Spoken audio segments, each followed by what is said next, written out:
Hi friends, എല്ലാവർക്കും critical tech go charting powered by Mallu market profile pre market റിപ്പോർട്ടിലേക്ക് ഏവർക്കും സ്വാഗതം.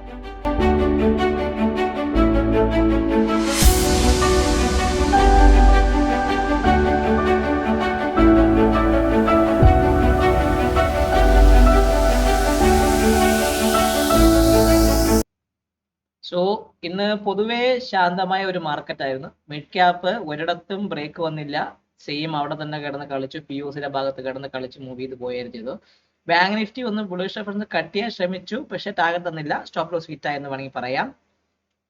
രണ്ടാമത് നമ്മുടെ last Nifty bullish reference cut ചെയ്ത് ഫസ്റ്റ് ടാർഗറ്റ് തന്നു. ഇങ്ങനെ പ്രോഫിറ്റബിൾ ട്രേഡ് ഒന്നും കിട്ടിയെന്ന് പറയാം ഇല്ല എന്ന് പറയാം. ചുരുക്കി പറഞ്ഞാൽ നമുക്ക് ഇന്ന് ഓപ്ഷൻ സ്റ്റേബിൾ, അതായത് എന്റെ നമ്മൾ ഓപ്ഷൻസ് മെന്ററിംഗ് ബാച്ചുകാർക്കെല്ലാം നമ്മൾ ഓപ്ഷൻസ് ടേബിൾ കൊടുക്കാറുണ്ട്, നിങ്ങൾക്ക് അറിയാമെങ്കിൽ ഉള്ളവർക്കൊക്കെ അറിയാൻ പറ്റും.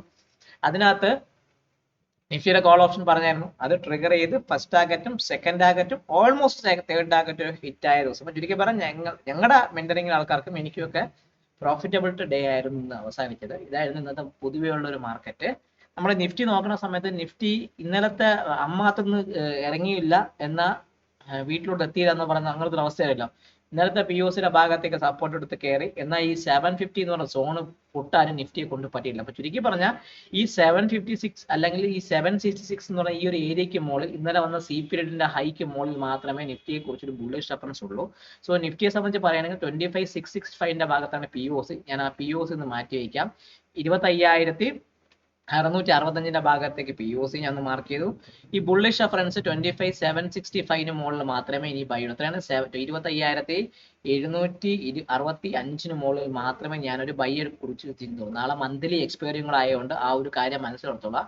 ഫസ്റ്റ് ടാർഗറ്റ് 25,810 ഭാഗത്തേക്ക് വരാം. 25,810 അതൊരു ഇമ്പോർട്ടന്റ് ഏരിയ ആണ്, അത് ഞാനൊന്ന് മാർക്ക് ചെയ്ത് വെച്ചു. Second target 25,855, 25,855, 25,855.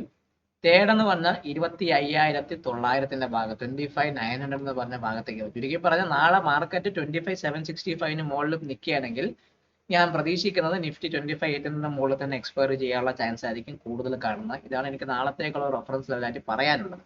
ബെയറിഷ് റെഫറൻസ് ഞാനൊന്ന് മാറ്റി. ബെയറിഷ് റെഫറൻസ് എന്ന് പറഞ്ഞാൽ 25,575, 25,475 താഴെ, 575 താഴെ ഞാനൊരു സെല്ലിങ്ങിനെ കുറിച്ച് ചിന്തിക്കുന്നുണ്ട്. അത് ഫസ്റ്റ് ടാർഗറ്റ് ഇതാണ്, 533 ഭാഗത്തേക്ക് പോയി 25,533 ഭാഗത്തേക്ക് വരാം. അതിന് താഴെ അടുത്തത് 25,472, 25,472, 25,472 ഭാഗത്തേക്ക് വരാം. തേർഡ് ടാർഗറ്റ് എന്ന് പറഞ്ഞാൽ 25,425.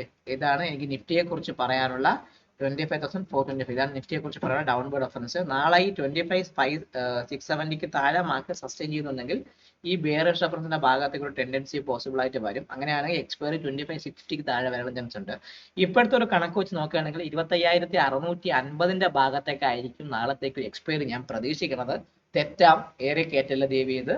പക്ഷെ 25,650 ഭാഗത്തൊക്കെ എക്സ്പയർ ചെയ്യാനുള്ള ഒരു ചാൻസ് ആണ് എനിക്ക് പൊതുവെ ഒന്നും മാർക്കറ്റിൽ കാണുന്നത്. ഇതാണ് നിഫ്റ്റിയെ കുറിച്ച് പറയാനുള്ള റെഫറൻസ് ലെവൽ ട്രേഡിംഗ് എന്ന് പറയുമ്പോൾ. അടുത്തത് നമുക്ക് നോക്കേണ്ടത് ബാങ്ക് നിഫ്റ്റി.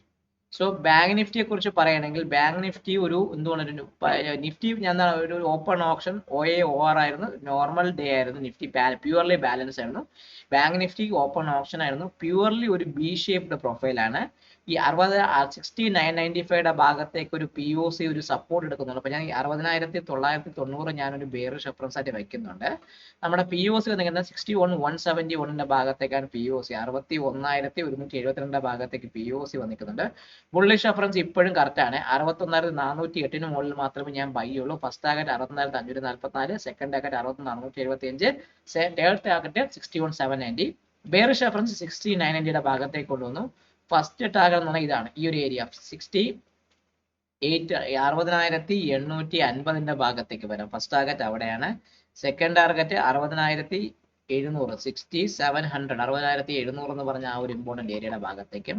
തേർഡ് എന്ന് പറയുമ്പം 60,555, 60,555, 555 ഭാഗത്തേക്ക്. ഇതാണ് എനിക്ക് ബാങ്ക് നിഫ്റ്റിയെ കുറിച്ച് പറയാനുള്ള. ഡൗൺവേർഡ് റെഫറൻസ് ലെവലിൽ മാത്രമേ കുറച്ച് മാറ്റമുള്ളൂ.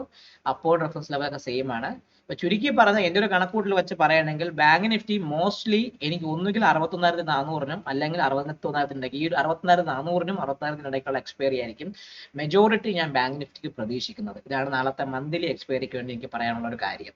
ഇനി മിഡ് ക്യാപ്പ് ഒരു ഗ്യാപ്പ് അപ്പ് OA ആയിരുന്നു. ഒരു ചെറിയൊരു നോർമൽ വേരിയേഷൻ ഡൗൺ ഡേ ആണ്.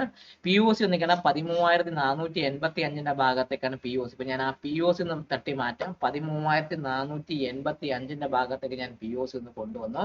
മിഡ് ക്യാപ്പിന്റെ ബുള്ളിഷ് റെഫറൻസ് ഒക്കെ സെയിം ആണ്. 13,600 മുകളിൽ മാത്രമേ ഞാനൊരു ബൈ ഉള്ളൂ. 648, 690, 740 എന്ന് പറഞ്ഞൊരു ഭാഗവും. വേറെ റെഫറൻസ് സെയിം ആണ്. 13,350 താഴെ മാത്രമേ ഞാൻ സെല് ചെയ്യുന്നുള്ളൂ. ഫസ്റ്റ് 335, സെക്കൻഡ് 290, തേർഡ് 240 എന്ന് പറഞ്ഞ ആ സെയിം റെഫറൻസ് ലെവലിൽ തന്നെയാണ് എനിക്ക് ഇപ്പോഴും മിഡ് ക്യാപ്പിൽ ആക്കിയുള്ളത്. മിഡ് ക്യാപ്പിനെ സംബന്ധിച്ച് പറയുകയാണെങ്കിൽ ഐദർ നമ്മൾ മിക്കവാറും 13,600-നും 13,500-നും ഇടയ്ക്കുള്ള എക്സ്പയറി ആയിരിക്കും നാളത്തേക്ക് എനിക്ക് മിഡ് ക്യാപ്പിലും പൊതുവെ പറയാനുള്ളത്. അപ്പൊ ചുരുക്കി പറഞ്ഞാൽ മാർക്കറ്റിലെ ട്രംപിന്റെ താരിഫിന് അഗെയിൻസ്റ്റ് കൊടുത്ത സുപ്രീം കോടതിന്റെ വിധിയുടെ മൂവ്മെന്റ് ഒന്നും നിഫ്റ്റി ഗ്യാപ്പ് അപ്പ് തന്നിട്ടില്ല. അപ്പം എന്നാൽ ട്രംപ് ഇന്നലെ പറഞ്ഞു ഞാൻ വീണ്ടും താരിഫ് 15% ആകുമെന്ന് പറഞ്ഞ ആ ഒരു ന്യൂസ് മാർക്കറ്റിലേക്ക് കടപ്പുള്ളതുകൊണ്ട് ഒരു ഫിയർ ഓഫ് മാർക്കറ്റ് ഉണ്ട്. അതുകൂടാതെ നിങ്ങളൊരു കാര്യം ശ്രദ്ധിച്ചെന്ന് അറിഞ്ഞുകൂടാ, 14.17 ഭാഗത്താണ് വിക്സ് നിൽക്കുന്നത്. അപ്പൊ വിക്സ് ഇത്രയും ഹയർ നിൽക്കുന്നത് പ്രീമിയം ഈറ്റും ആവുന്നു. ചുരുക്കി പറഞ്ഞാൽ എന്തേലും ഒരു നെഗറ്റീവ് ന്യൂസ് വരാനുണ്ടോ എന്ന് എന്റെ മനസ്സ് പറയുന്നു. ചിലപ്പം ഇറാനെ വേണമെങ്കിൽ US കയറി ആക്രമിക്കാം. ദൈവം അങ്ങനെ ആക്രമിക്കാതിരിക്കട്ടെ. പക്ഷെ എന്തോ ഒരു ജിയോ പൊളിറ്റിക്കൽ ന്യൂസ് എവിടെയോ കടന്ന് കറങ്ങുന്നുണ്ട്. അതാണ് ഈ വിക്സി 14.17 ഭാഗത്ത് നിൽക്കുന്നതിന് എനിക്ക് കിട്ടുന്നത്. എന്റെ മനസ്സിൽ തോന്നിയ ഒരു ഇൻറ്റ്യൂഷൻ അതാണ്. സോ നമുക്ക് നോക്കാം നാളെ ഈ പറഞ്ഞ റെഫറൻസ് ലെവലിലെ ഭാഗത്തൊക്കെ തന്നെയാണോ മാർക്കറ്റ് നിൽക്കുന്നത് അതോ ഇത് കടന്നു പോകുന്നത് നോക്കാം. ഈ വരാവുന്ന മാർച്ചിൽ നല്ലൊരു കിടിലം ഓൺലൈൻ ആയിട്ടുള്ള ഒരു മെന്ററിങ്ങിന്റെ ബാച്ച് സ്റ്റാർട്ട് ചെയ്യുന്നു. അതായത് അതിൽ നിങ്ങൾക്ക് ഓപ്ഷൻസിന്റെ ടേബിൾ സപ്പോർട്ട് ചെയ്യും. MCXന്റെ ട്രേഡ് സപ്പോർട്ട് പ്ലാൻസ് ഉണ്ട്. ഇതെല്ലാം നിങ്ങളുടെ ഫീ കോസ്റ്റ് റിക്കവർ ചെയ്യാൻ വേണ്ടി ഞാൻ ഹെൽപ്പ് ചെയ്യുന്നുണ്ട്. അതിന്റെ കൂടെ ടെൻഷൻ ഫ്രീ ആയിട്ട് ഇരുന്ന് നിങ്ങൾക്ക് market profile and order flow എങ്ങനെ ട്രേഡ് ചെയ്യാം, എന്തൊക്കെ ട്രേഡ് സെറ്റപ്പ് ഉണ്ട്, ഏതൊക്കെ ട്രേഡ് എടുക്കാം, ഇങ്ങനെയുള്ള കാര്യങ്ങളെല്ലാം പഠിക്കാൻ വേണ്ടിയുള്ള ഒരു വെൽ പാക്ഡ് ആയിട്ടുള്ള ഒരു പ്രൊഫഷണൽ ട്രേഡിംഗ് മെന്ററിംഗ് ബാച്ച് ആണ്. സോ അതിൽ ജോയിൻ ചെയ്യണം. ഒരു മെന്ററിംഗ് ഒരു കരിയർ നിങ്ങൾക്ക് ബിൽഡ് ചെയ്യണം. അല്ലെങ്കിൽ ഇനി വരാവുന്ന ഫിനാൻഷ്യൽ എങ്കിലും നിങ്ങൾക്ക് ഒരു ലോസ് ഉണ്ടാക്കുന്ന ട്രേഡർ ആവണ്ട, എനിക്കൊരു നെക്ക് ടു നെക്ക് ഒരു പ്ലസ്സിലുള്ള ട്രേഡർ ആയിട്ട് മാറണമെന്നൊക്കെ താല്പര്യമുണ്ടെങ്കിൽ തമ്മിൽ കാണിച്ച നമ്പറിൽ ഒന്ന് ബന്ധപ്പെടുക. സോ വീഡിയോ കാണുക, ലൈക്ക് ചെയ്യുക, കമന്റ് ചെയ്യുക, സബ്സ്ക്രൈബ് ചെയ്യുക. ഇന്ന് വൈകിട്ട് 6:45 ഞാനും മണി ടോക്സ് നിഖിലുമായിട്ടുള്ള ഒരു ഫസ്റ്റ് പോഡ്കാസ്റ്റ് ഇന്ന് സ്റ്റാർട്ട് ചെയ്യാണ്. ഇനി അടുത്ത ഓരോ ആൾക്കാർ ഇങ്ങനെ ഇൻഡസ്ട്രിയിലുള്ള നല്ല രീതിയിൽ സിസ്റ്റമാറ്റിക് ആയിട്ട് നോളജ് ഉള്ള ആൾക്കാരെ കൊണ്ടുവന്ന് ഞാൻ നമ്മുടെ പോഡ്കാസ്റ്റ് സീരീസിനെ വലുതാക്കാൻ തീരുമാനിച്ചിട്ടുണ്ട്. അതായത് ഇന്ത്യയിൽ അറിയപ്പെടുന്ന പല പ്രോപ്പറേറ്റ് ട്രേഡേഴ്സ് അവരെല്ലാം ഞാൻ എൻ്റെ പോഡ്കാസ്റ്റ് വഴി ഇൻട്രൊഡ്യൂസ് ചെയ്യുന്നതാണ്. സോ വീഡിയോ കാണുക, ലൈക്ക് ചെയ്യുക, കമന്റ് ചെയ്യുക, സബ്സ്ക്രൈബ് ചെയ്യുക. നിങ്ങൾ ട്രേഡിംഗ് ഫ്രണ്ട്സിന് വീഡിയോ അയച്ചു കൊടുക്കാനും മറക്കാതിരിക്കുക. Take care and happy trading to all my trading friends.